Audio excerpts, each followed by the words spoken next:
Good afternoon. I hope everybody's doing well. Today is March 4th, and I'm going to call our meeting for the Curriculum Committee to order. And in doing so, I'd like to ask Mr. Simmons to give today's invocation.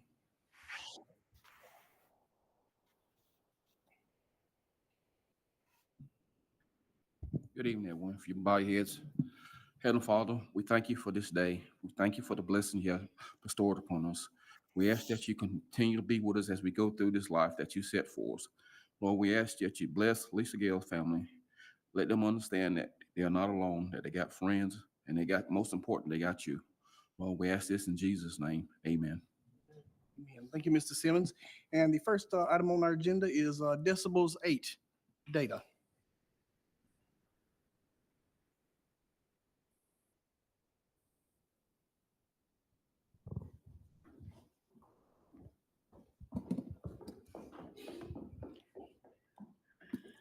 Good evening, Curriculum Chair Locklear, Superintendent Williamson, and board members. This afternoon, we will be sharing our middle of the year, and we call that MOI data, and to let you know kind of where we are this year compared to where we were last year. Before we do get started, though, I'd like to introduce two of our staff members. This is Miss Kim Demery. She is our K-5 curriculum supervisor, for anybody who has not met Kim. And Miss Brandy Bullard, she is our early literacy specialist. We call her the ELS. You know, we love acronyms. But they will be talking through the data this evening. So as they go through the presentation, they will start with just an overview of Dibels, what that means as an assessment tool. We know that there's several measures that make up Dibels. They all have their own acronym, but they're going to give just a real brief kind of context and definition of each of those measures. And then we're going to share some data with you to let you know where we're performing as a district and then what our next steps are. So at this time, I'm going to turn it over to Ms. Demery. And before you get started, Ms. Demery, just to let you know, Mr. Henry Brewer is on virtual, and the members of this committee are myself, Mr. Henry, Mr. John, Dr. Emmanuel, and Ms. Crystal, Mr. Crystal Monroe. So any board members welcome to comment. I just wanted to make clear our members. And Mr. Henry, again, is on virtual. Thank you. All right, good evening, Curriculum Chair Locklear, Superintendent Williamson, and board members. Just to reiterate what Dr. Dibels said, today we're going to take a look at our Dibels 8 data. Before diving into our data, I'm going to provide you some important context about this assessment. When discussing Dibels 8 data, you will hear terms that refer to different pieces of M-class with Dibels 8. Please take note that a lot of times we use these terms interchangeable. However, we are still referring to the same data. Let's look at the different pieces and how they fit together. So when we say Amplify, Amplify is the actual company. M-Class is a technology platform for administering the assessment and for housing data, reporting, and also it provides instructional recommendations. Dibels 8 Edition is the name of the assessment. Word Reading Fluency, or for short, WRF, is an actual example of the measure that makes up the Dibels 8 assessment. DPI selected M-Class Dibels 8th Edition as the state's K-3 literacy assessment. Dibels 8 is a standardized assessment designed to evaluate early literacy and reading skills with the goal of preventing reading difficulties. For Dibels 8 results to be meaningful, each student must be assessed the same way. When a student shows signs of falling behind, immediate intervention is essential. Dibels is not the final goal, but rather the starting point for identifying and addressing students' instructional needs. M-Class automatically assigns color-coded performance descriptors to students' benchmark results. The descriptors are not focused on proficiency, but yet identify students who are at risk. The students who score at or above benchmark are likely to be performing at grade level by the end of the year. if these students receive strong core instruction. Blue is above benchmark. The student is likely to need core instruction, however, may benefit from additional advanced skills as well. Students that are green at benchmark would benefit from core support. Yellow is below benchmark. The student is likely to need strategic support. Students who are red or well below benchmark is likely to need intensive support. Students who are below and well below benchmark are likely to not score on grade level by the end of the school year. Dibels 8 has multiple measures within the assessment that relate to each early literacy skill. In the middle of the table, you see the basic early literacy skills and a brief explanation of what students will be able to do if they are able to master this skill. Phonemic awareness is measured by phonemic segmentation fluency. Alphabetic principle and phonics is measured by nonsense word fluency and word reading fluency.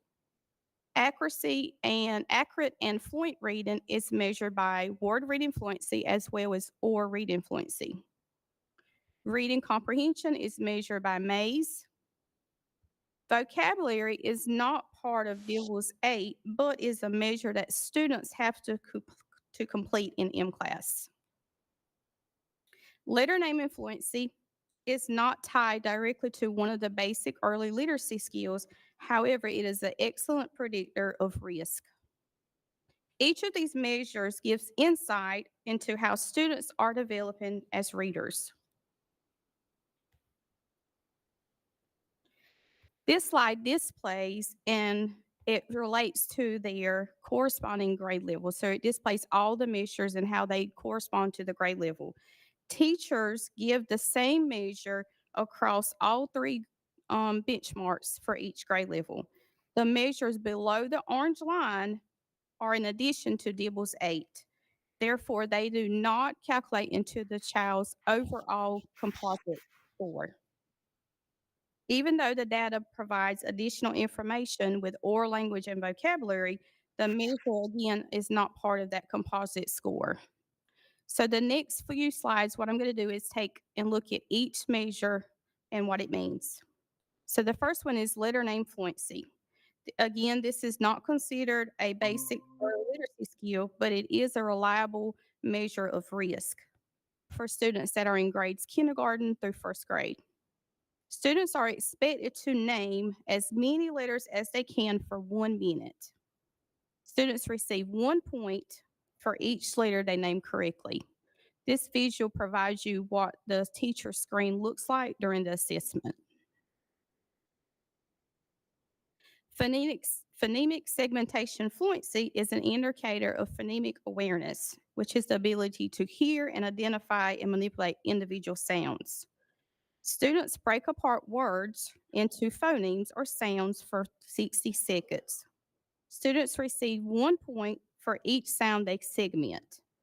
For example, on the screen, you see the word top. The teacher says top. This student responded top. So the student received 2 points out of 3. Next measure is nonsense word fluency. This is an indicator of alphabetic principle and phonics, and that is the ability to map sounds onto letters and blend these sounds together into words. Students read or sound out nonsense words for 60 seconds. The purpose of reading nonsense words instead of real words is to ensure that students have truly mastered and can apply phonics patterns when decoding.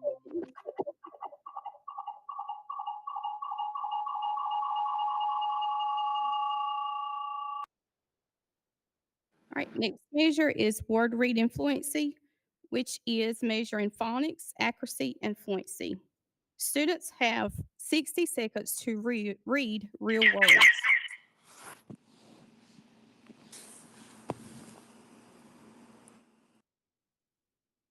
Next measure is oral reading fluency. This is measuring accuracy and fluency. Students read a passage for 60 seconds. So they are identifying words in context. The last one is maze. Maze is measuring reading comprehension. Students silently reads a passage with words removed and replaced with three options. Students select the correct words while reading for 3 minutes.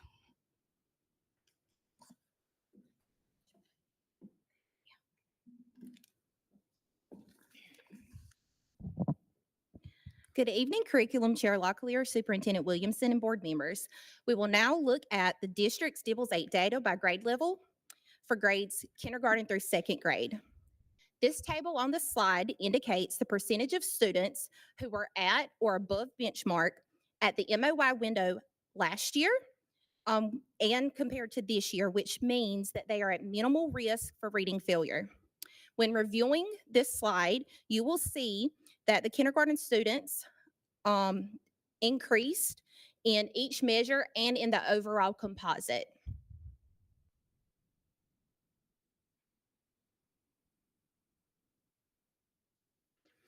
This slide shows where our first grade students were last year at MOI compared to this year's MOI.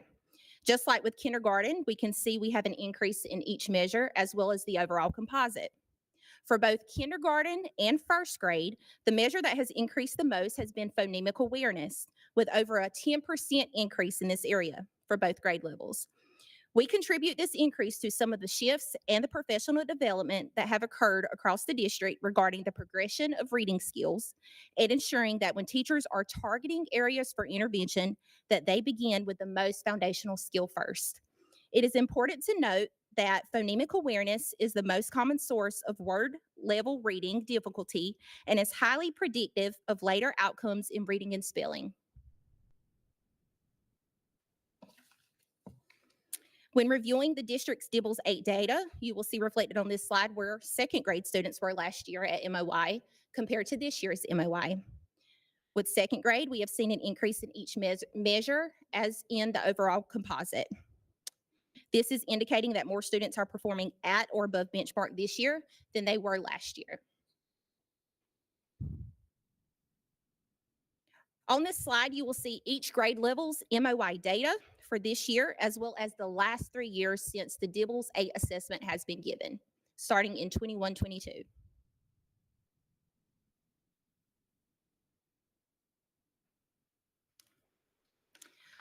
On this side, we have combined the K2 data, and the reason for doing that is because on the district improvement plan, an end of year goal was set for K2 combined for 62% of our students being at or above grade level. So that is going to be the end of year goal for 24-25, and that is a 7% increase from where we ended last year with K2 combined, which was 55%.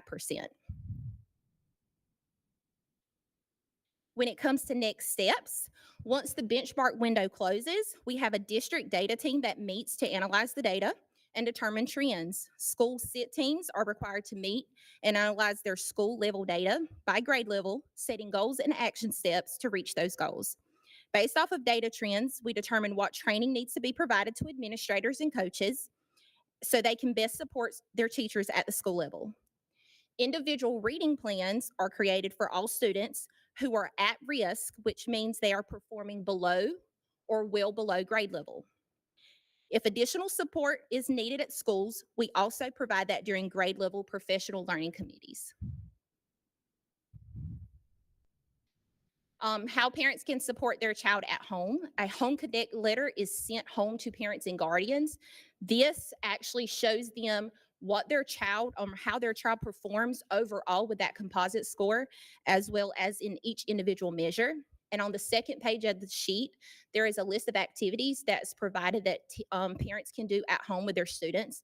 There is also an M-Class Home Connect website that also has additional activities that parents can pull as well.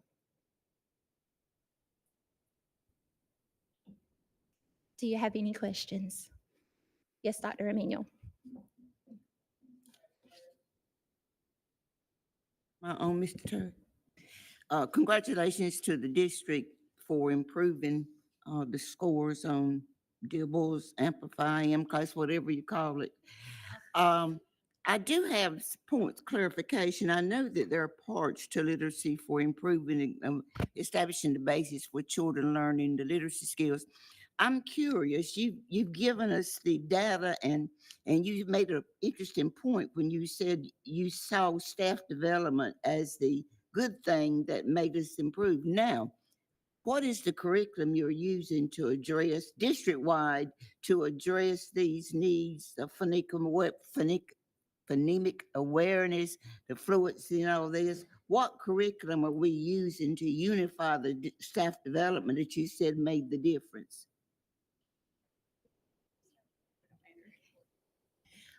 Well, first, with the core curriculum, especially when it has come to some of the support at PLCs, we have looked at the measures and seen where do those specific skills lie in skills block, which is a component of L education. And then when it comes to the IRPs or those individual reading plans, we also have them pull activities from Amplify. That's also in addition to, so that's the intervention piece. So we have them look at where it lives in skills block in the core curriculum, as well as additional resources that Amplify provides. So, can I follow up, please? So there's not a scripted curriculum for teachers to use as in 3 through 8? So skills block is specifically for K2. When it comes to some of the gaps that are in the upper grades, such as 3-5 with all block, there has been some integration where in that second piece of all block, some teachers are also meeting those foundational skills by integrating that skills block curriculum, which is somewhat of a scripted curriculum. So they have those pieces that help supplement if students lack those foundational skills. Okay, another part, I hope and I would assume that the love of reading, recreational reading, is still emphasized in that K2, even though we're learning the skills, because kids learn to love to read down in that grade level. Thank you for the job you've done. I'm proud of you. Thank To you. your point, Dr. Emmanuel, they used to call it like DARE, drop everything and read, but what Mhm. you'll find in skills block, it's called AIR. It's an accountable, independent reading so that kids do still get to sit and read. Sometimes it's choice reading, sometimes it's something that's related to the mod block, but we do make sure kids still have the opportunity to read, right? Yeah, sure. Just to address your question as far as beyond second grade, we also have all the activities that are housed in M-Class on our website. So if a fifth grade teacher needs an activity to support a student with those foundational skills, that teacher can pull that activity as well. Okay. Dr. Dallas, this question is to you or to any of you, really.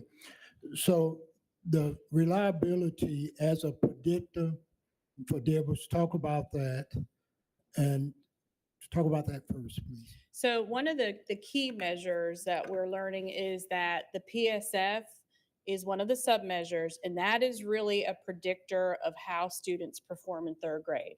We've worked with the state. They've shared some data to show that is a really heavy measure that our students need to be able to master so that they can get to the point where they become independent readers. We have done a huge push just in the last few weeks around PSF because we felt like our principals, first of all, needed to understand that. As a principal, that would have been important for me to know that there is a strong connection. So we did provide professional development to principals, assistant principals, and coaches and talk to them, what does that look like in a classroom? So if I'm an administrator as the instructional leader and I wanted to monitor, I need to know what that looks for in a classroom. So we provided professional development, broke that down, and basically told them, where does it live, right, in your skill block?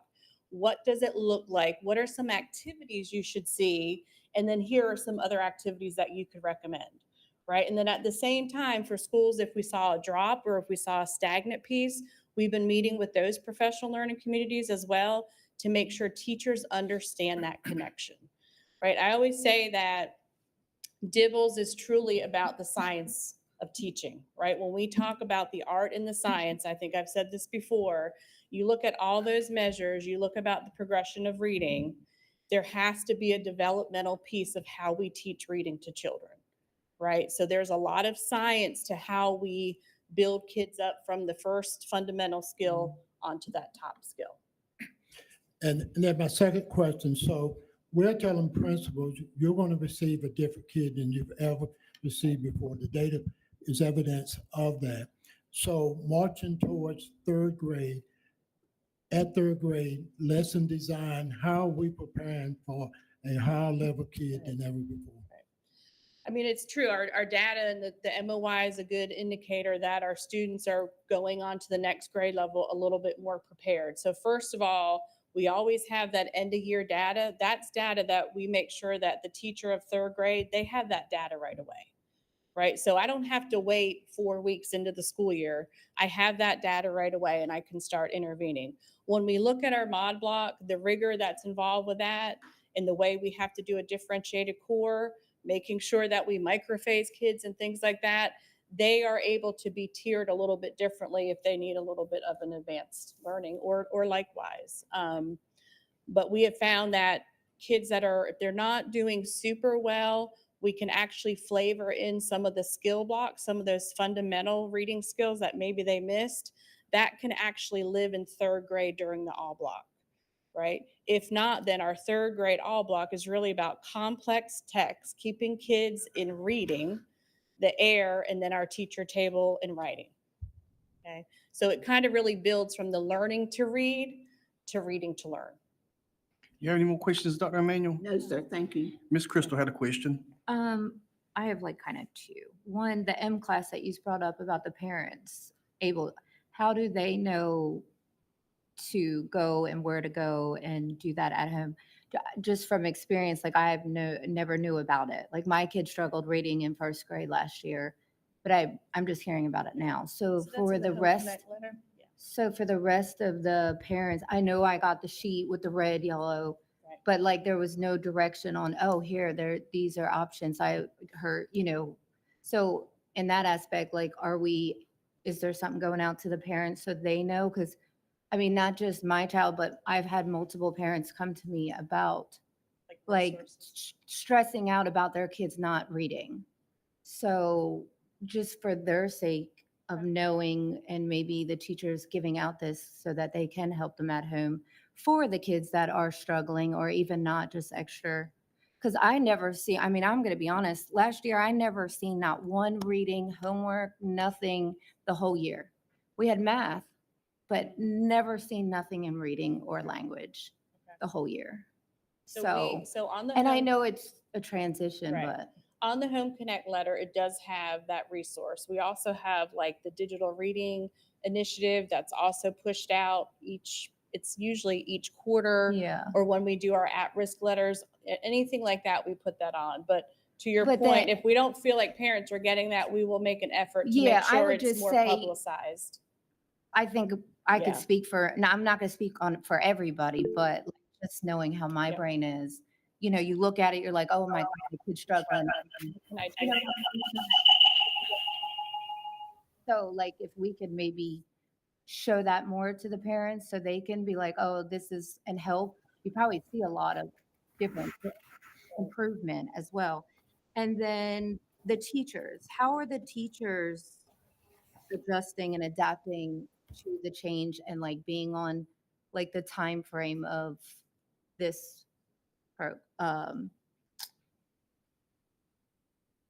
their curriculum, like, because I know it's all like time based. So how are they adjusting and adapting to that? Have we got any So I want feedback to make from sure, them? is it how they're adjusting to the time of like the assessment or the pacing Like of the mod pacing block of, and skill block? the pacing Yeah. of it. I think that has definitely improved. The more familiar you become. We do not have as many issues with, oh, I'm running out of time. I think because they're more organized, your stations are more clean and clear, transitions are there. That's not anything I hear about right now is, oh, I'm running out of time. So they've Okay. gotten much better at how to run their teacher table, right? How to get their Yeah. stations organized. you Because wanna it's a lot of make- moving yeah. parts. You just Yeah. want to make sure like the kids are getting Right. the learning and the time needed and not feeling rushed. I'm gonna be honest, I don't like the timing for the reading. The kids get very nervous and assessment. stressed out, you Right. know, because now they're like looking at the clock and not actually reading. So that's one thing I Yeah. kind of have an issue with the kid. You The know, I feel like assessment that's is where, timed, right? The yeah. assessment, and that unfortunately is out of our control, but it is timed and it's a minute or it's 3 minutes. Yeah. So it is kind of fast paced. The purpose though is if I know it, I know it, right? If I have to kind of sound out a word or something, Right. then they'll say, well, you're not really fluent because you're having to still break words down. Correct. But we do progress monitor, right? Based on the level, we progress monitor so they get practice with that. They get their MOI. We continue to progress monitor. So as they get closer to the EOI, they're also a little more comfortable with the snappiness of those assessments. Okay. Yeah. That's my, Yeah. one of my And they get better. concerns. Kindergarten, their first year with it, right? But as they get older, they kind of get used to that's the rhythm of the test, Okay. right? Yeah. I think we have a question from Mr. Henry. Yes, can you hear me? Yes, sir. Dr. Dallas, sounds like y'all y'all made great improvements on the reading, but a lot of the concerns that's coming to me from parents and students is not really reading, it's math. Okay. Do you And want, it's the approach that we're taking to teach the new math. are you speaking more like K3 or you're just speaking broadly? I'm speaking broadly for elementary. Okay. So, I mean, to address math, I think it's a matter of, once again, it's getting familiar with the strategies as we've shared in previous meetings. When you look at our math curriculum, there are strategies that, yes, to somebody who learned in a very procedural manner, which probably most of us did when we were in school, right? Just learned how to crank numbers, didn't really understand the why. Those strategies start in kindergarten and will build all the way up. I see number bonds in kindergarten. I see number bonds in 5th grade. I see number bonds in 6th grade. So it's a curriculum that has a lot of coherence to it. It builds on each other, which is the value of having a curriculum like that. So, I mean, Henry, if you have anybody that, wants to reach out to us and we can speak to, we're more than happy to do that. So is that, do we have tutoring for students that may be like when they started the curriculum, they may be in the 4th grade. So they missed that first, second, third development. In that curriculum, so that if they were a new student, like in 4th grade, and that the curriculum was new for them. Or yes, Right. yes. Right. So each grade level does have an entry point. So it's not a matter of like you have to have the K3 prior to using 4, but of course, the familiarity with the strategies is a little bit different. So it is better as they grow into it. But that's something with any new activity or any new standard, you have to get used to it at that grade level. Okay, thank you. Yeah. And actually, what Dr. Carr was saying, that the strategies, a lot of the standards, we kind of think that they were new. A lot of the strategies that we're seeing are new. And in essence, they're not. They've really been around since the Common Core was first adopted, right? The North Carolina basically adopted much of the Common Core. The variety of mathematical strategies was always embedded in those standards. To be honest, we just really didn't do a lot of them. As a teacher, I did the one I liked. I did the one that I probably learned in school. So actually, teachers are probably doing a better job by actually teaching the standard because they're actually teaching a variety of strategies. And then you get to a point where kids kind of pick one that's more efficient for them or they like, and then you move them to the procedural piece. So we saw all these all these wonderful data points for reading in K2. Do we have any similar data points that we can share for MOY for math? So we would have to use our math curriculum assessments. That's something we don't have with us, but we do have that we provide to students. Data meetings are also held around those. Yeah. So I want to touch base on what Ms. Monroe asked in terms of pacing. So what we're using now and the pace of that lesson. Historically, we moved kids from grade level to grade level, having only covered somewhere between 30 or 40% of the standards that was reflected in the test scores. Now, what percent would you say, because of the way that we pace it, or we're covering of the standards? Yeah, I mean, we usually say at least 80%. Right. And so that's a major step.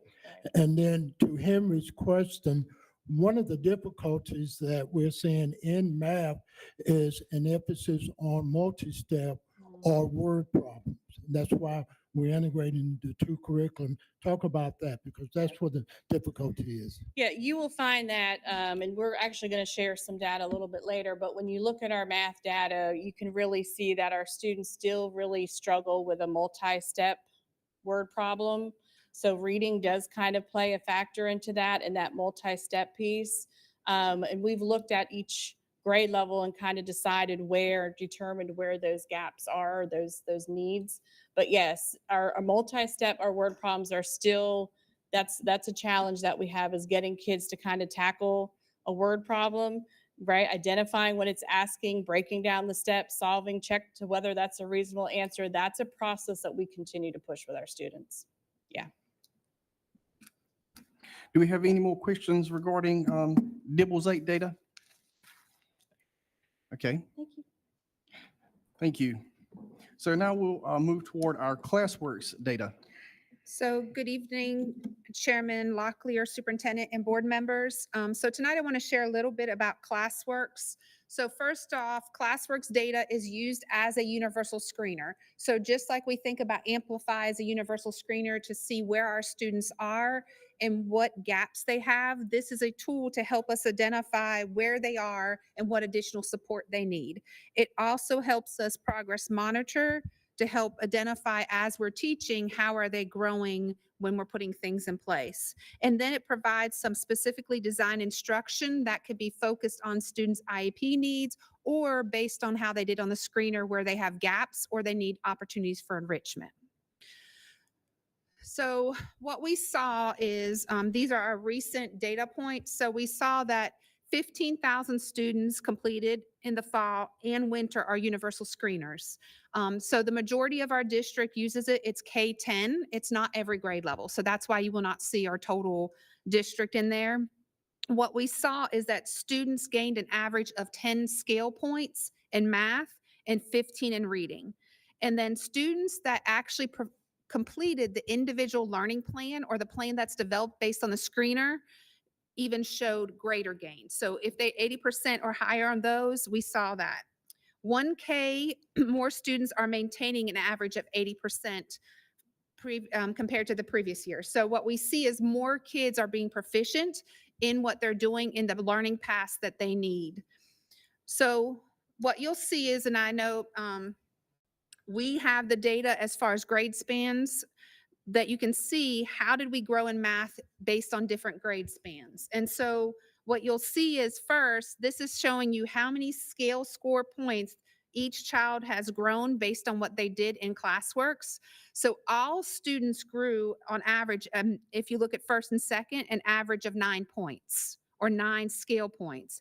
If they did the ILP or individual learning plan for that child and scored at 80%, they gained 19 points growth. And if they also completed a certain number of units, which was 10, you saw 21 points growth.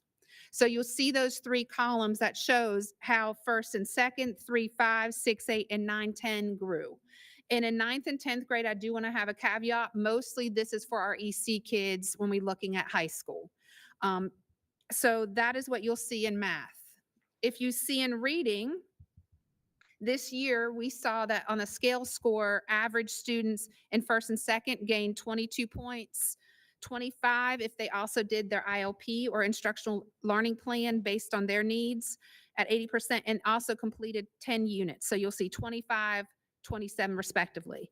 So what you'll see for each grade span, and just like you'll see here in a little bit, 6-8 is an area that we are focused on because of some gaps that we have based on some foundational skills that we still see, but you'll see the growth that they're making as they move towards end of the year. So this is based on middle of the year results. So then we wondered, what does that really mean when we think of our 3-year trends? And so what you'll see is what percentage of students are making gains each year.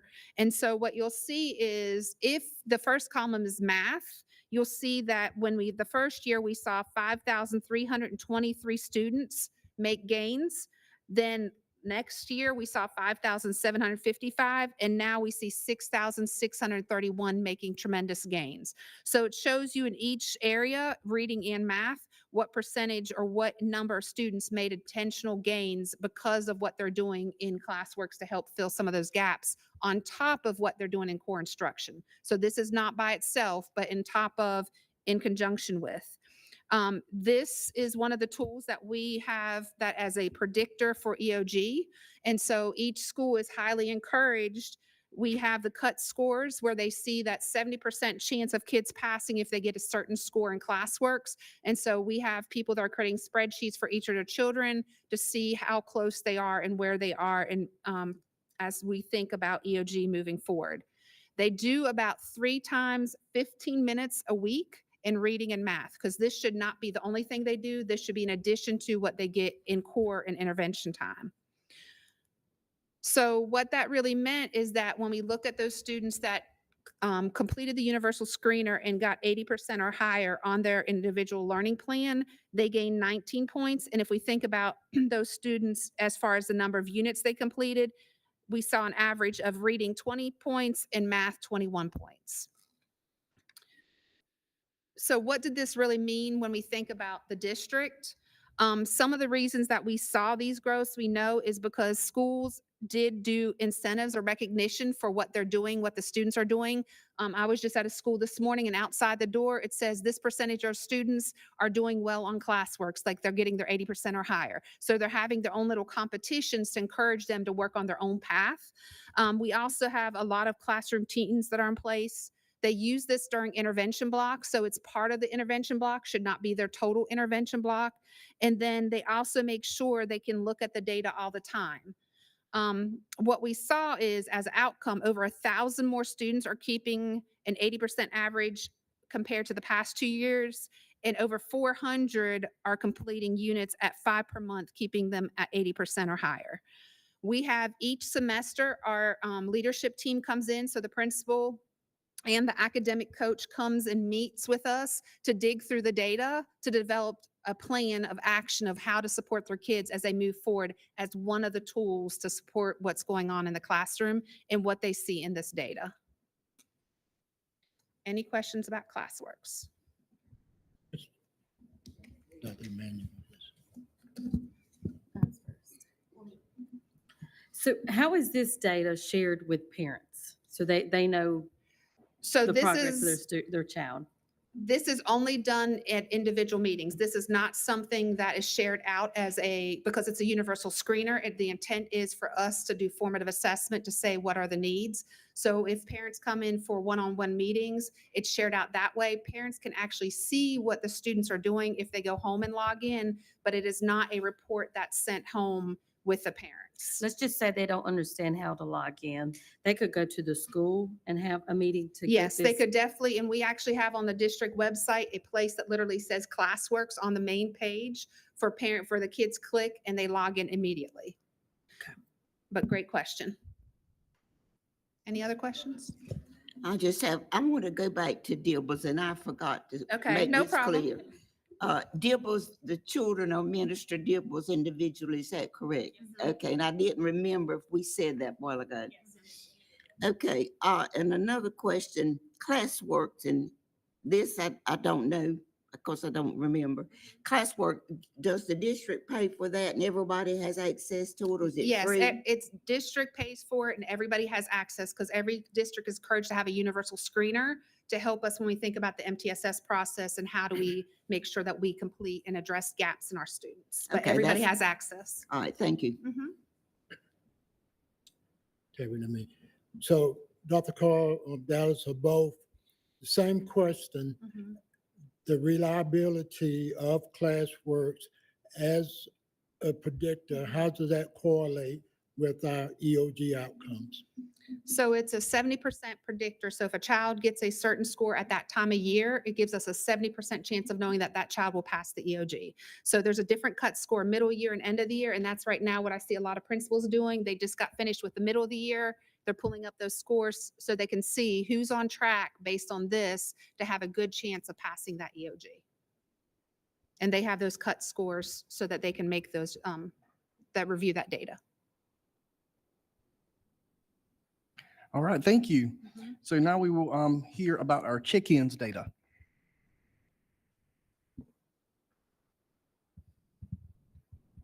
Good evening, Chairman. Sorry. Good evening, Chairman Locklear, Dr. Williamson, and board members. I'm here to give you a brief explanation quickly about check-ins. And check-ins are formative assessments that we give 3 times a year in a school year. We've been giving check-ins for multiple years. Currently, this year, we are looking at some better scores than we have in the past year. But it is, again, a formative assessment. The problem with this is it is a glance of what students are doing at a specific time on specific standards. So with Classworks and the M-Class data, it can give you kind of a predictor of where they stand at this time. With check-ins, I'm not going to be able to do that with one test. And the reason being is because each test tests different standards. So you have 3 tests and each test has something different on it. There have been studies in the past where they actually have looked at 3 tests or all 3 tests, did a combination of those scores and looked at where we were with EOCs. And it was closer to a comparison to the EOCs and EOGs, but it is not a good indicator to look at just one test for the check-ins. We use these check-ins at a granular level. It is not something that we look at particularly overall as a district. This is something teachers need to look at with the class item report.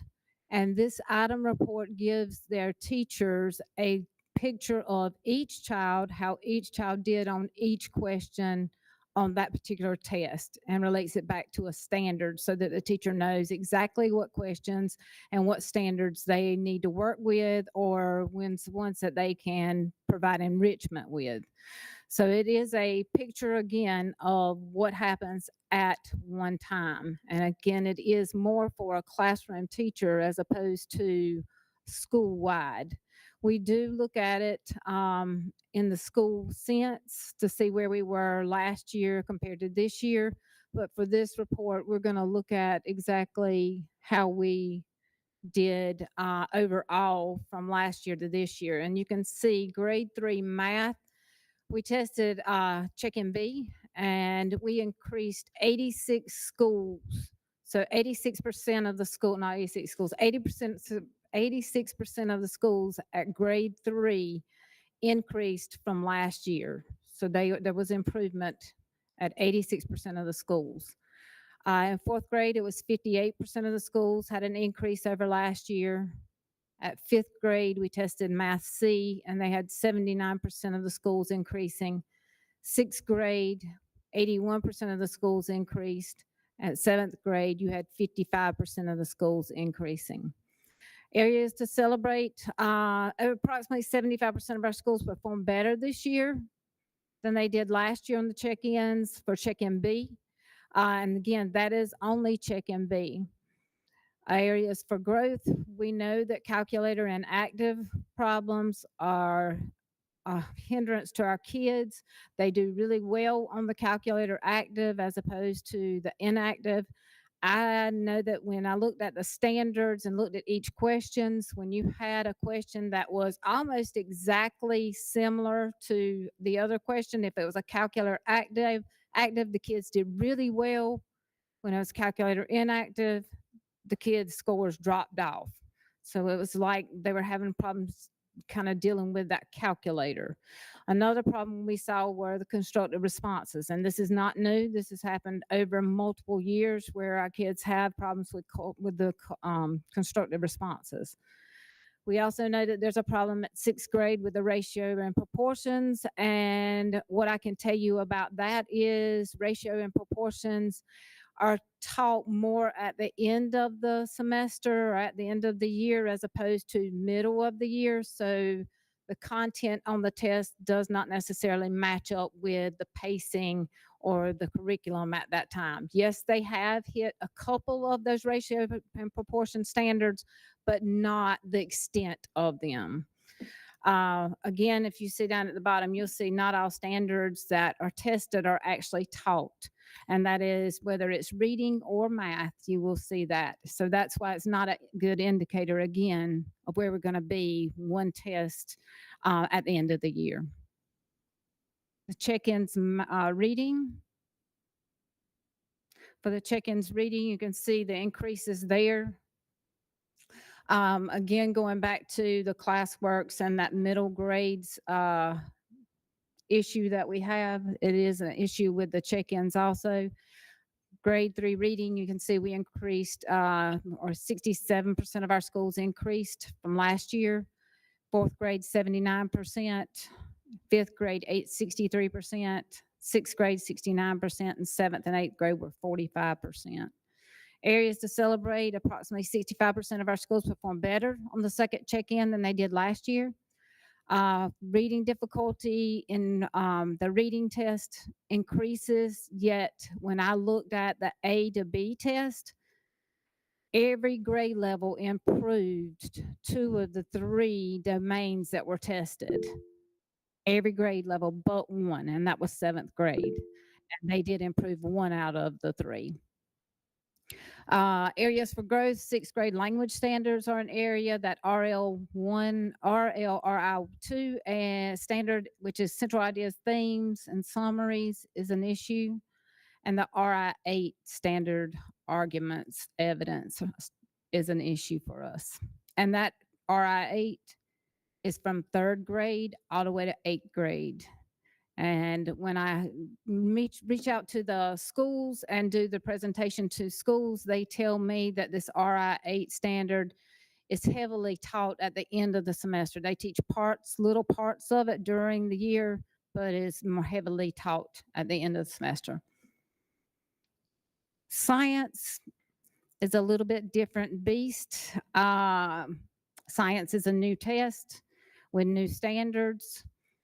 Areas of celebration, 5th grade, 9 of the 19 schools scored 50% or higher on the Earth domain. Again, it's hard to make a comparison from this test to last year's test because there are different standards. Although it's the same domains, it's just a different test in itself. Areas of growth, questions with technology enhancement were on average lower than the typical multiple choice questions that we saw. And that's pretty much through every grade level and follow suit with the math. Any questions? Mr. Chair, Go right ahead, Mr. Henry. my question is, we recognizing they're having problem when they don't have access to the calculator and math. Have we ensured we have something in our curriculum that's gonna enhance them to learn how to multiply rather than using the calculator? So, Mr. Henry, that goes back to those strategies that we talked about a little bit earlier. So those strategies help work on those specific skills to give them different ways to learn how to multiply, because some we know can't memorize the 3 times 6, 9 times 2, but they can use those strategies that we're teaching them in the curriculum to help them complete the multiplication. As far as calculators and having access, every child in every school has access to the calculators, and teachers are encouraged because during the math assessments that are given online that they take just as part of the curriculum, they should be using and practicing those same things. So they have technology enhanced, multiple choice, all those different types of questions in the assessments that we administer throughout. And they are practicing, and I've watched it multiple times, for example, going into 6th, 7th, and 8th, using Desmos, which is the online calculator that they use with the EOC or EOG. So that is part of the practice that we have all teachers do. And I just had a conversation today with the school and talked about, is that a standard that you need to pull out the calculator because you know that that's what it's going to look like on the EOG, so that when that time comes, they know how to use the online calculator. But I guess, and I understand where you're teaching, the curriculum set up to teach both areas. But it's like you mentioned earlier in our weak points. Is that the main focus to get them where they need to be without using the calculator? So when we look at most of our instruction in the class, it starts out without the calculator because we need them to learn that process first and then apply using the calculator. So because they do need, a lot of the questions that are more difficult on the test do not allow you to use a calculator, and you have to work through those steps. So what you'll see is if I go in a classroom, most of the time when they start instruction, it focuses first without the calculator and then later on utilizing the calculator. But they also do this during intervention times and some of the other pieces that we'll talk about in just a little bit. There's some other supports that we have in place so that they can address it multiple ways, different times. Thank you. Mhm.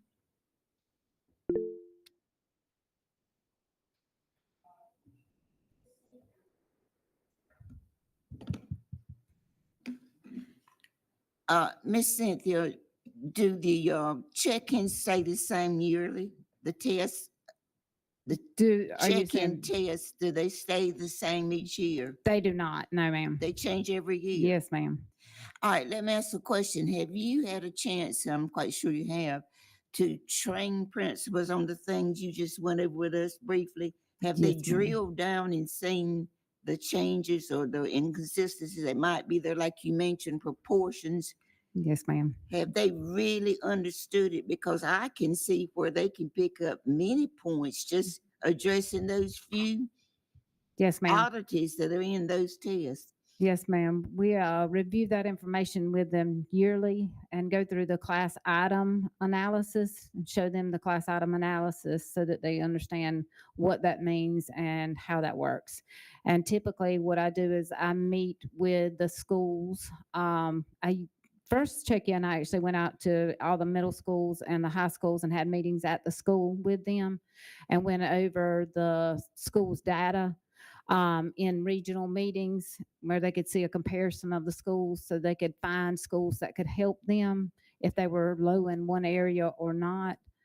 And yep, this past time I actually did the online meeting with them where I shared that data with them and gave them specifics that I saw at the district. But they do go into and when I go to these schools, they're already gone through the data and I've already point out stuff to me in addition to what I'm pointing out at the district level or the school level. Just saying, that might be something that we might need to put a little more training into emphasis because that is diamond in the rough right there where you can pick up some more points. Because if they're testing something that it's way down at the end of our pacing, that's unfair to children. I mean, it's something to think about. You all know more what you're doing that I know more about I don't know that much about your pacing now, but obviously that's something that principals should take heed to and look at more, maybe drilling down more into that check-in and process. We have tried to align the check-ins to the pacing as best that we can do that. Again, any data is good data, and this is what I tell my principals when I go out to these meetings, particularly when you start looking at whether they have taught that standard or not. We have a spreadsheet for math and science where we go through and I give them the items that are tested and they tell me whether it's been taught or not. And that is provided to the principals too, so that they have that information and they can give us more feedback too there. Wouldn't, can I follow up one more, Ms. Terry? Wouldn't it be a wise use of your time, though? I know you go to Mhm. schools, in which I applaud you for that, but wouldn't it be a wise use to have maybe a high school meeting or elementary meeting, middle school meeting with everybody there? Because you run into every school. I know that there's just one of you, but it's like a training. We typically have regional meetings. I typically, with the high schools, I go out to each one of those because there's 6 of them. But with the middle schools and elementary schools, K-8 schools, I usually have a regional meeting where everybody's involved. And this last time it was actually online. They had 4 different sessions that they could choose from to join in. And we actually had that meeting online as opposed to going out to each school so they could have the conversation there online. Thank you for the work you do, all of you. Thank you. Do you have anything else? Does anybody have any more questions? I do. I want to ask and make a point. Check-ins created by DPI. Yes, That's sir. not something that we create. First, and the reliability of check-in is not as strong as Classworks or Dibels because it is formative assessment. We'll have standards that have not covered. So it's never as reliable as Classworks and Dibels. That's why we looked at Classworks. It's a good predictor, but just not reliable. Can I mention one more? Two, with the math, I think you mentioned earlier with the math, Dr. Williamson, about how and what we're doing with our math. For the science and math, we have added that test read aloud feature, which also helps our kids with that math component. And one more thing I want to mention, check-ins are only given 3 times a year. However, each of our curriculums has an assessment they give almost every 3 weeks. So we can't wait till a check-in to find out if there's a gap or not. So those assessments, which actually assess the standards that they're currently teaching, help us sort of adjust our instruction, help build those and fill those gaps in as we go. So are we saying that the middle of the year check-ins may not specifically be aligned with our pacing guide? Correct, because the pacing is based on how the curriculum's developed and how skills build on each other. So what we always say is when we look at check-ins, look at the standards we've taught, how are they doing on those? And then the others, think of those as predictors of what do we know our kids already know? So that's what we're looking at. So we have really spent a lot of time talking about which standards do you really focus on. So if I've taught it and they're not doing well, what do I need to do about it? But if I haven't taught it, what does that mean? If 50% of my kids have it, I may not need to spend as much time when that standard comes up in instruction. But by the end of the year, or They will have taught everything. They will have. Yes, Okay. absolutely. Any other questions? Okay. So we'll move on now to our supporting all students' needs portion.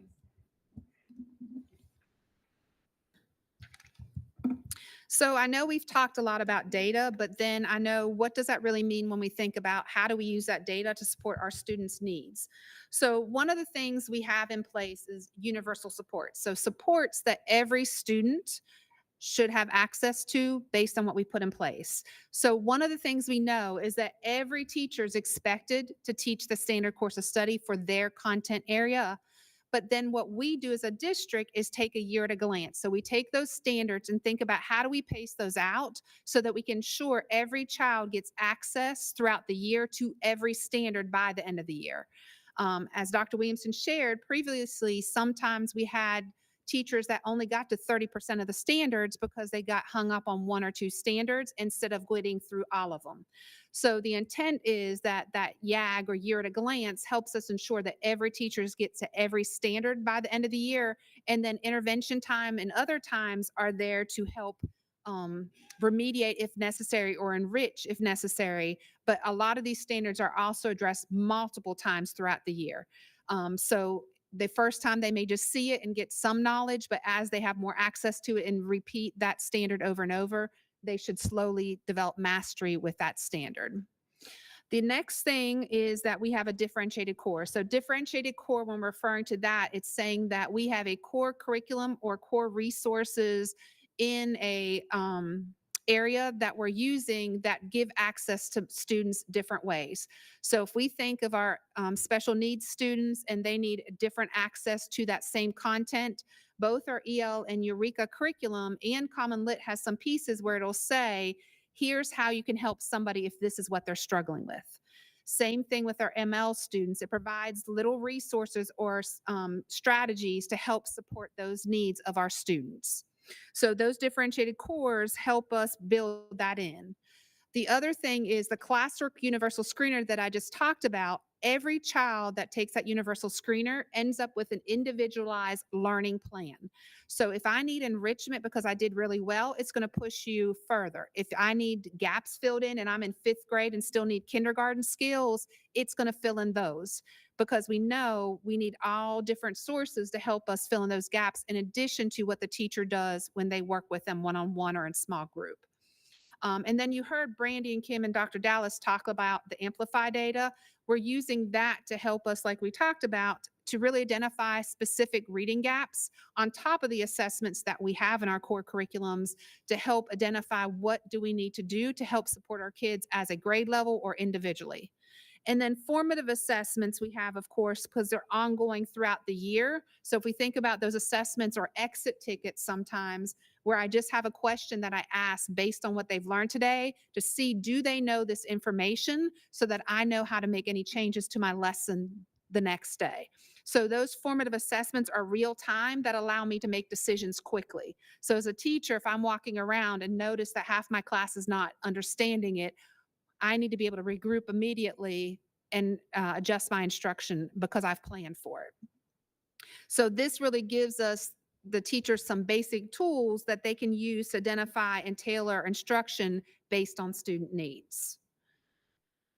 So then we talked about differentiated core a little bit ago. We have several differentiated cores. The first one is L education, and L education builds in a lot of different pieces.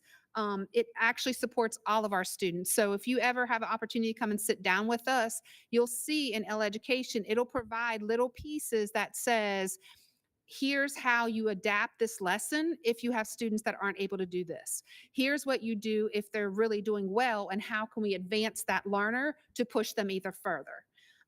The other thing it does is provide rich, authentic, complex text, because what we do know on the EOG, kids are not going to see just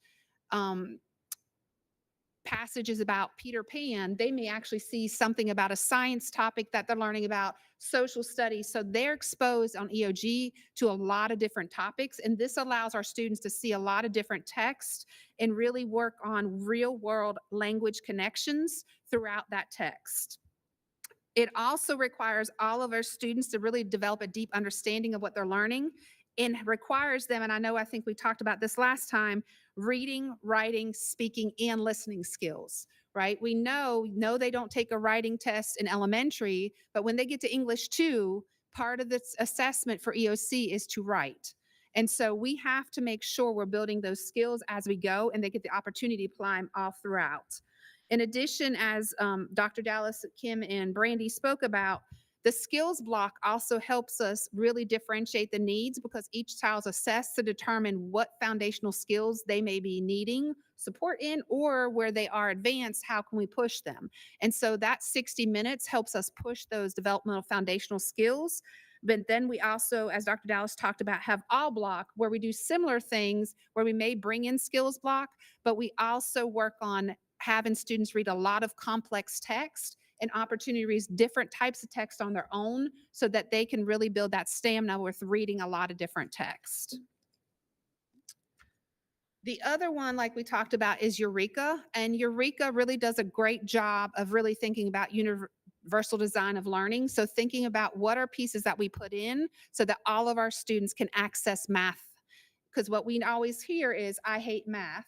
That's what we heard for years, but it's because we only learned that quick way and never really understood the math. So what this does, it takes what's in the standards and has been there for years, is the number bonds, in the number lines, and all those different ways for us to teach concrete math with manipulatives and everything else so they can apply it to real world problems and start with simple to get to complex. So what we're doing is when we think about K2 and kids coming in from different places, really we're just teaching the standards and the strategies that are already in the standards.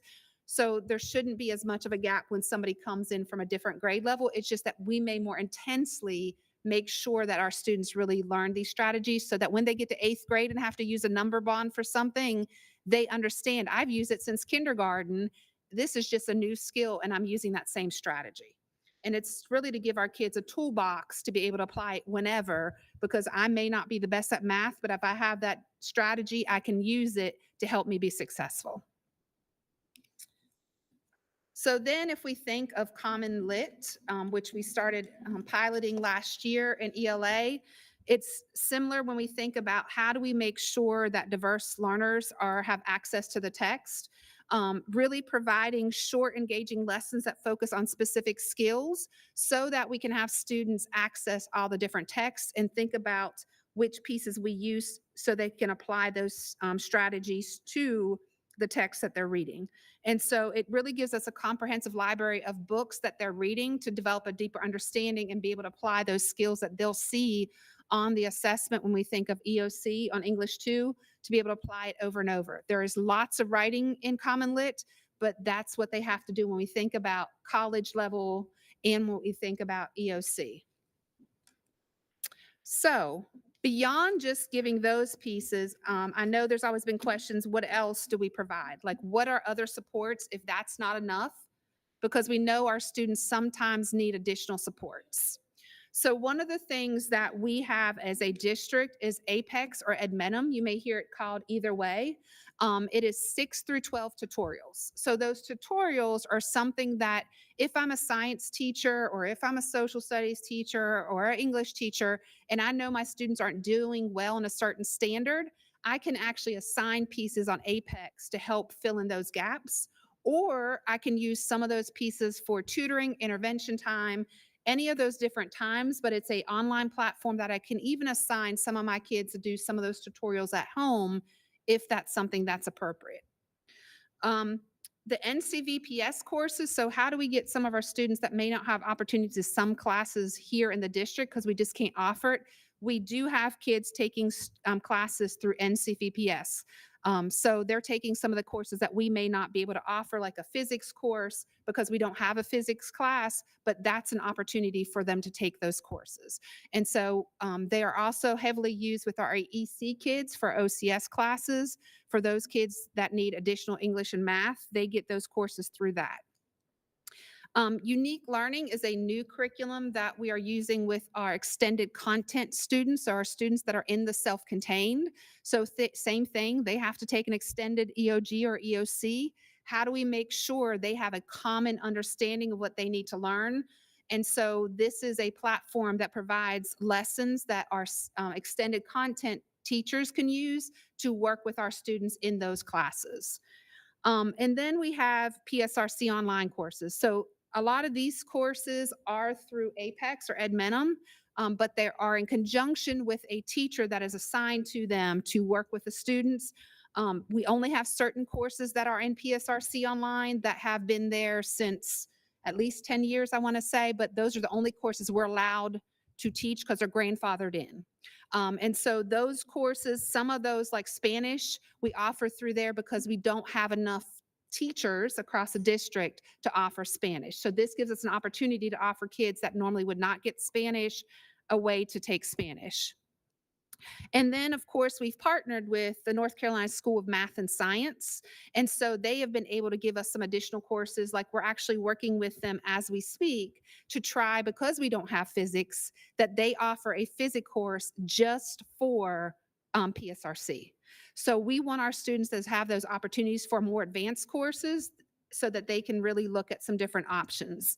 And then last but not least, we think about CCP, or our connection with RCC, where our students have the ability, based on criteria, to take courses through RCC that start earning them those college credits so that they can walk out sometimes with 1 year of college credit under their belt and sometimes with an associate's degree, depending on what courses they took and how many they took. Dr. Carr, Uh-huh, if you don't mind. sure.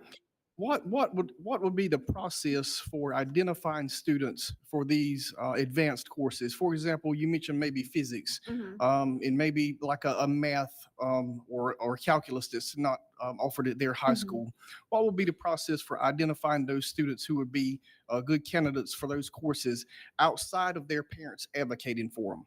So part of it is when we look at scheduling, so there is like it tells you which courses we can take after which. So there's prerequisites for certain courses. So when they sit down, counselors sit down to start scheduling students for the following year, they look at what courses they've taken so they can determine which courses would be the best fit. So if I need a 4th level math, then I may be taking something through NCVPS because the only course I may have here is Math 4, but you may have calculus through NCVPS. But it's only going to be an option for those students that meet those prerequisites. So that's part of the scheduling. So as they're about to start scheduling in about less than a month, they will start working on what is the course that's most appropriate based on that. Dr. Manuel, have a question? When I think Mhm. too, and the superintendent correct me, would not a teacher recommendation be needed in that thing that And some the question Mr. Terry asked?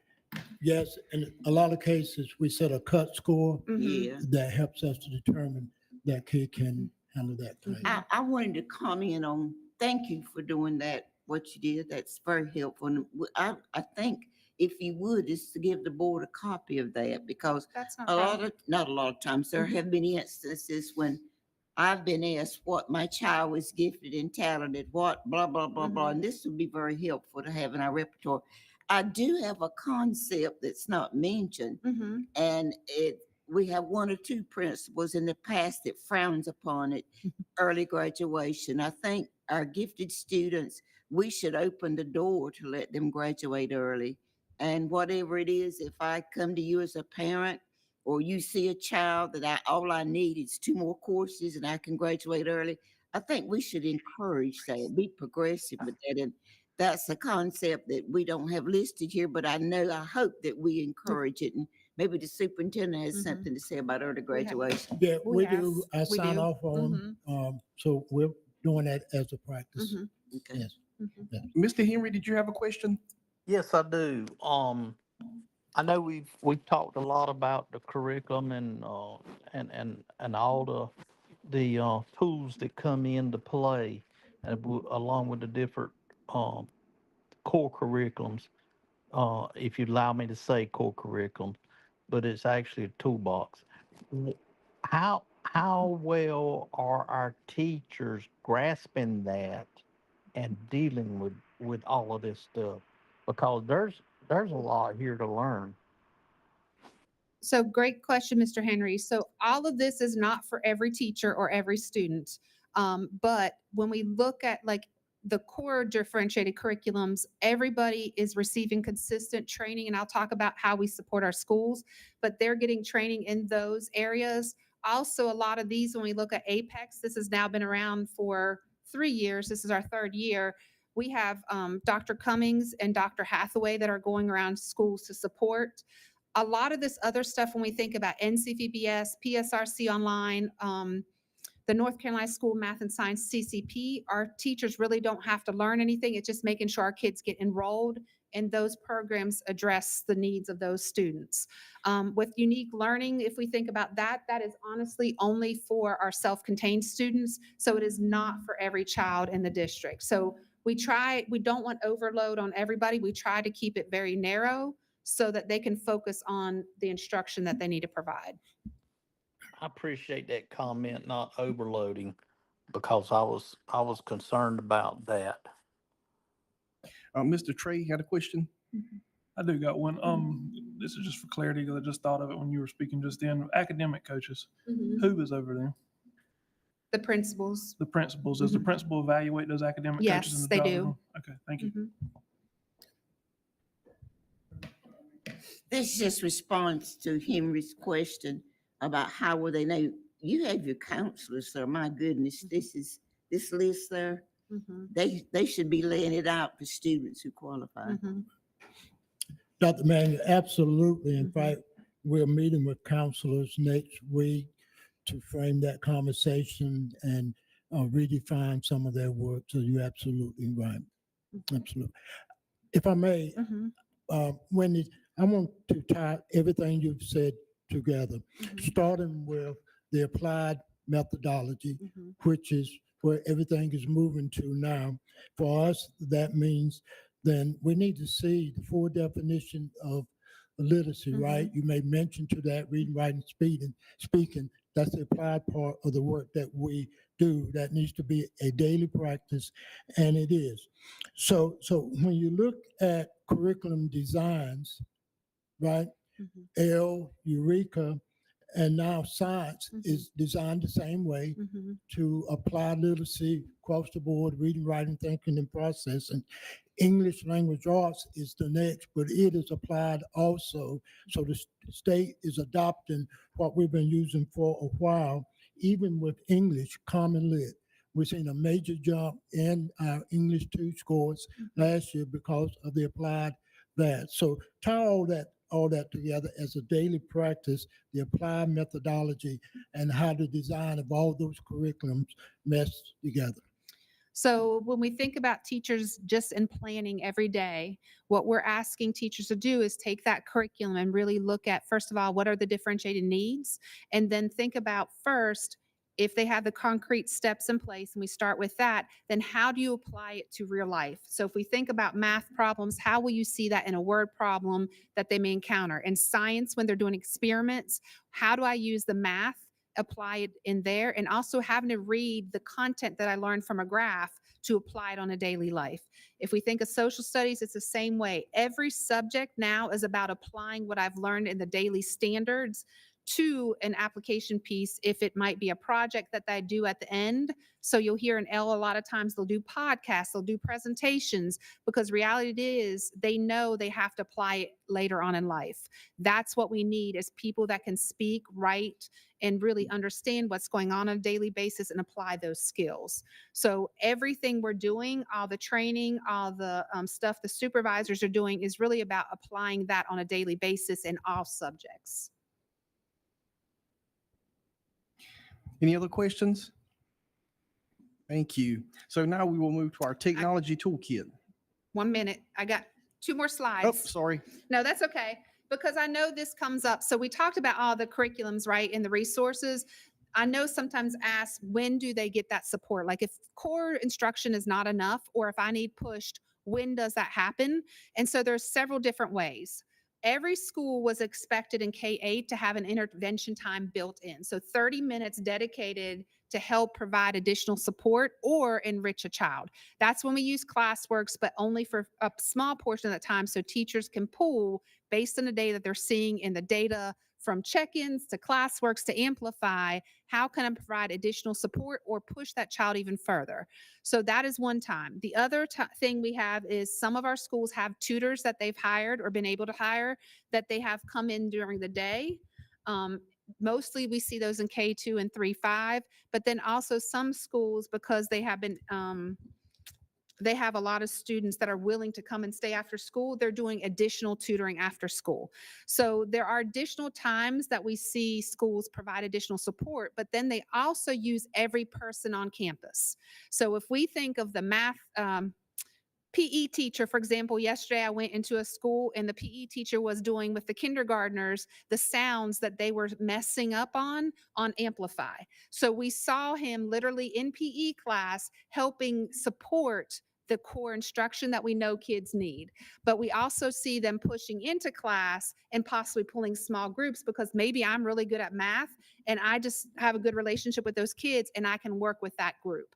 So we see a lot of even our instructional leadership team at one of my schools that I'm supporting in 3rd grade, it's 13 people providing small group instruction during intervention time that they split the kids all across the school, because every person wants ownership in that data to help our kids grow. So every person, we see a lot of schools really using and utilizing YES, everybody that they have in the building to help support those gaps that we're seeing. And then we know in order for that to happen, we also have to think about how do we help them make that happen. To your point, I know we talked about professional development, those pieces, but the instructional leadership team at the school coaches the teachers. So if I know I'm a teacher that's struggling, the intent is that that team helps support you as a teacher.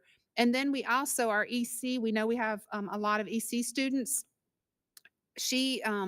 Tracy is doing a really good job of having support groups or support meetings with different groups. So her EC teachers have virtual meetings every couple weeks where they can join on different topics that they may be struggling with. It might be how to do an IEP, but at the same time, Kim just did a session not that long ago on how to use the K2 data to help their EC students. Or Cindy did a session today with a group on how to use the test data, so that we can build all of their skill sets. The curriculum supervisors and Tara are all assigned to different schools based on the data that we're seeing to help really support those specific needs. So constantly, every time we get a new data point, how do we make sure that we push the support people we have here at the district to help each school grow, right? We know every time we get a new data point, we may have to refocus because we see somebody growing faster and some not as fast. And then the principal supervisors coaching the instructional leadership team at the school based on their particular needs. So trying to layer the support from the district down so that everybody has somebody that they can rely on to help support them as they're getting better and stronger in the curriculums. Any questions? Will you be able to make all of these presentations available to us through email? Yes. I would appreciate that. Mhm. Thank you. So now we're going to discuss our technology toolkit, which you can tell I'm excited to get to.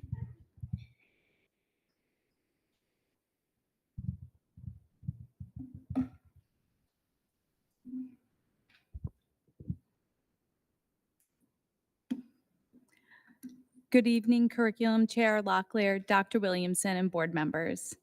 Again, my name is Lisa Guzman. I got to get used to a new last name. Lisa Guzman, and I'm here to talk to you today about the different tools or technology or ed tech tools that our students have the ability and our staff members have the ability to use and leverage in their classroom. So on the left-hand side, we have Google Workspaces for Education. That is our sole platform for our staff and students to leverage email, their calendar, Drive, store or use it for storage, their Google Drive, Google Docs, Google Sheets, Google Slides, and then there's a plethora of others, whether it's drawings or forms and other things inside the Google Workspace. The bullets underneath are different softwares that K-12 across all students and staff have access to. Adobe Express, Canva. Dr. Carr talked about Classworks. Explore Learning Gizmos is part of the science. Follett, part of media. Gimkit, the Kami app, learning.com, Minecraft EDU, Newsella, Plasma Games, and Sora. On the right-hand side is talking about our curriculums. Our Canvas LMS is our learning management system that are from grades 3 through 13. Common Lit, Edmentum and Apex Learning. Great Minds, which is part of Eureka. Kidum, which is the platform for EL education, and Imagine Learning ML. Is there any questions? Mr. Henry? I like the list. When does these students have access to this? Is it during instructional time? Or is it something they have to pick up and do on their own? Some of the tools that are used are embedded inside the curriculums that are taught in our classrooms. Okay. Staff and students have access to any of that at any time. So they may use them as tools to incorporate into the learning process. Yes, Thank you. you're welcome. So is the Microsoft Word and PowerPoint, are those part of our toolkit as well? They are, but they're not. And I'll say it this way, just to make some clarity. Google Workspaces is our platform for what we use with our staff and students for accounts. So for instance, email, Google Drive and storage. That is where we have our technology team and the Google admin console that we are able to control everything inside it to make our students and staff safe. They do have access to Microsoft and the Microsoft suite. However, we try to leverage everything with inside our domain. And so what that means is that, for instance, our students in grades 2 through 13 have Chromebooks. So we leverage all of that inside that Google admin domain. If in fact, for instance, we have students that take CCP courses, CTE courses, at Robeson, they take college courses and they need and leverage those applications inside Microsoft, they have those capabilities by using Microsoft 365, which is the cloud version of those. And if they're at home and they have personal devices, they can leverage their at Robeson account to download the software.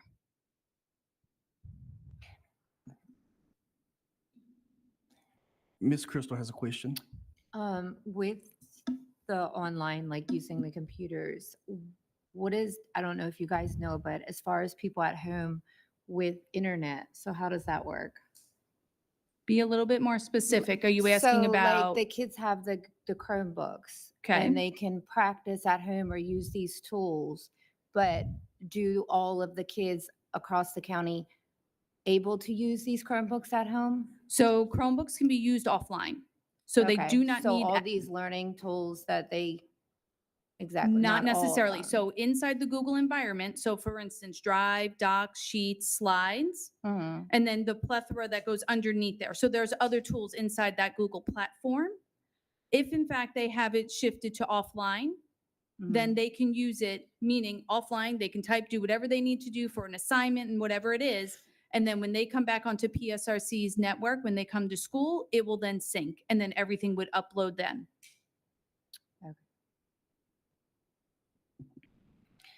Is this list of tools available on our website? It is, it's in 2 spots. So when you go to PSRC's website and the drop down for students, you'll see it as the last thing that is there. It is called Student Ed Tech Tools. And then the second option is going into curriculum, clicking on digital teaching and learning. And then there's a button with it saying Student Ed Tech Tools there. So either way, you'll be able to see. Okay, and when was this added to the website? So in the curriculum department with digital teaching and learning, it's been there for about the last 3 years. Okay. Thank you. You're welcome. Any other questions? Okay. So now we're going to move to our parent guides. Here is a list that was provided by Dr. Carr and Dr. Deb Dallas. The support for students at home through DPI is the chart on the left. And then on the right-hand side, it's a listing of math and reading.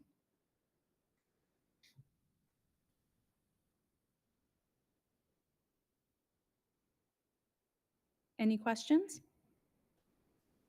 Mr. Chair, if I may, you got to laugh at this. One of the great lines from The Wizard of Oz is, Dorothy, we're not in Kansas anymore. Ms. Christie, you got a question? And this is located online as well. Both of them are in the same spots. So when you go to the PSRC website under students and you click on Student Ed Tech Tools, both of them will appear on the same page. And if you go into curriculum under digital teaching and learning and click on the button Student Ed Tech Tools, they will be there as well. Yes. Thank you. You're welcome. Any other questions about the parent guides? I just want to make a comment. It was recently brought to my attention that there's no subcommittee that is appropriate for us to discuss retention and recruitment of teachers. And through this discussion tonight, it's apparent that we've got to have strong teachers and we've got to continue recruiting and retaining those individuals. So I'm not sure exactly how to broach that subject. And it looks like our chairman has stepped out. But if that's something that this board deems appropriate for discussion, I'm open to having that discussion. Maybe not tonight, but eventually, I think we should start discussing our formalities in terms of recruitment and retention for our faculty and staff here at the district. So if that's something that you want to discuss just briefly now, or maybe think about, we can talk about it later. Dr. Emanuel, Talking about a personnel committee, aren't you? we don't, I don't think we have, right. years ago they had one, but I don't think we have one now. Not that I know of. Mhm.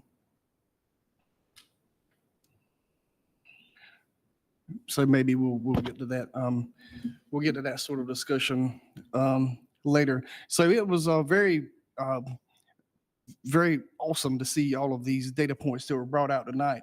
And it looks like by every measure presented, we're headed in the right direction for this school year. So congratulations. I look forward to seeing everything pan out maybe this summer.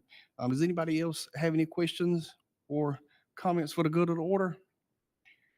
If not, I'll go ahead and say meeting adjourned. Thank you.